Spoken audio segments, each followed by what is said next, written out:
So this is a story about the US-France World Cup match. Paris. It's the biggest game in women's soccer ever. Friday night's World Cup quarterfinals between the top-ranked US women's and the host France has been sold out for weeks. Tickets on the resale market range from $182, that's for a seat in the rafters, to about $2,160 on Thursday. Coverage of France's women's team has pushed the men's team and Neymar, that is spelled Neymar, to the inside pages of the papers. A soccer store near Parc des Princes that 2 weeks ago didn't have anything World Cup related on display now has 2 window fronts filled with merchandise for the game, including t-shirts with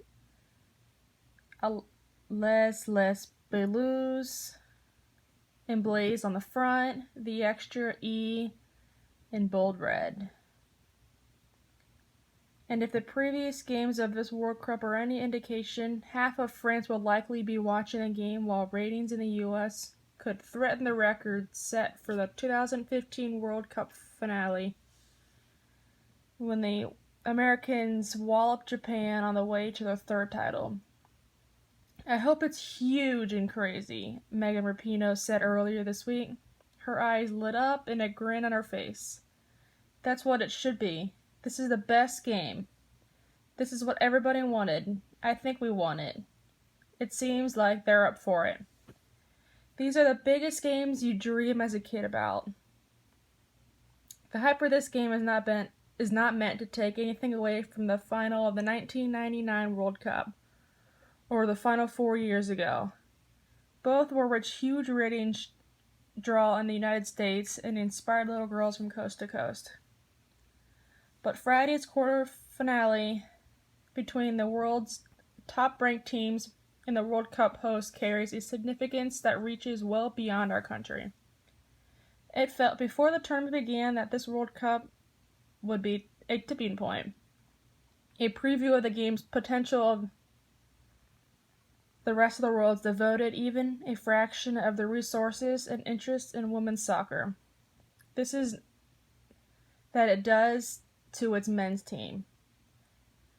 It's been so much more than that, though. This World Cup has shown that it's no longer if or when the rest of the world catches into the women's soccer. It's happening now. We are watching the enthusiasm grow every day. While ticket sales have been disappointing, it put it mildly that the result of FIFA and the local organizations, impunity or indifference, who claimed in multiple instances that games were sold out or even close to it, when neither was the case. But when given the chance, fans have shown up. The Dutch have turned out in droves, painting the streets orange in every city where the Netherlands have played. Reims and Le Havre might as well have been U.S. territories on the days the Americans have played.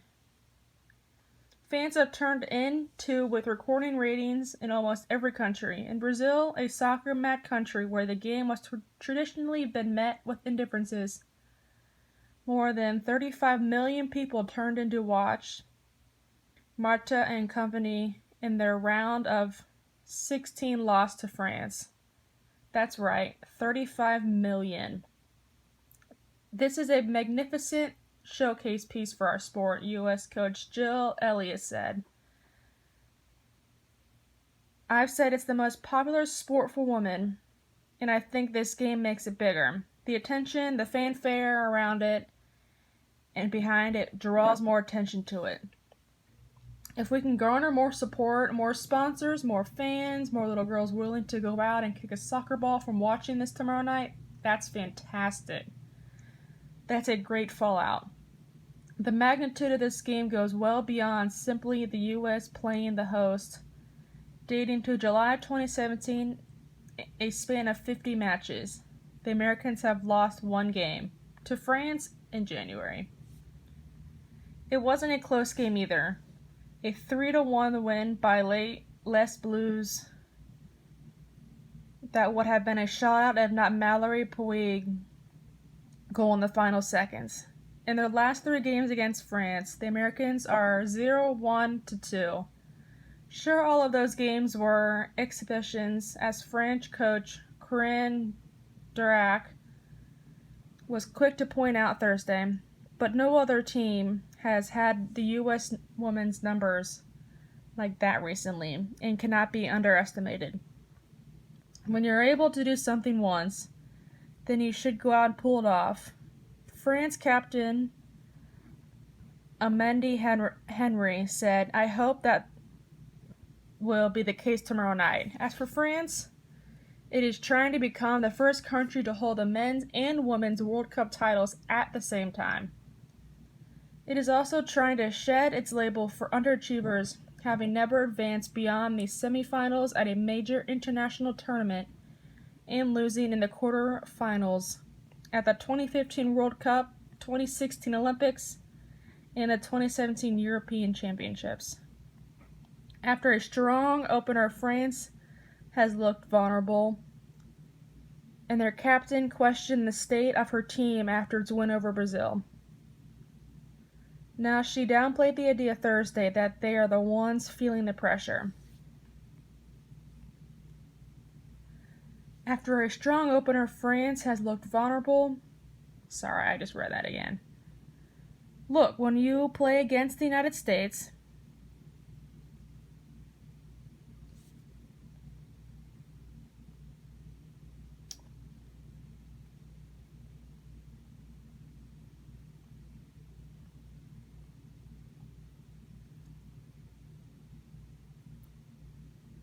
I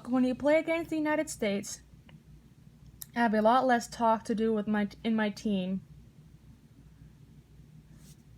In regards to motivation, I don't have to do any work at all, Duracki said. The girls are firing. The Americans have failed to reach the semifinals in only one major tournament, losing to Sweden in the quarterfinals of the 2016 Olympics.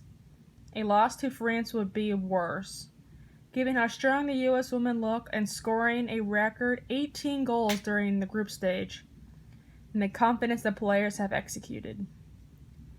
They were criticized for some for running the score and others for celebrating their late goals too much in a 13-0 win over Thailand.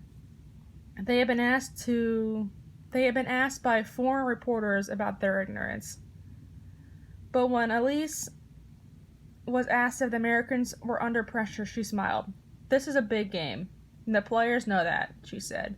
"But we are wired for this. They're built for this. You don't come into the U.S. program and hide in the shadows. You come in and you're in the spotlight right away.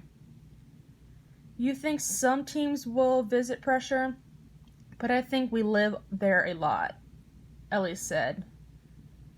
And I think that part of the pride in this history of this program, that's what brought us into this point. To France, and the biggest game the sport has ever seen.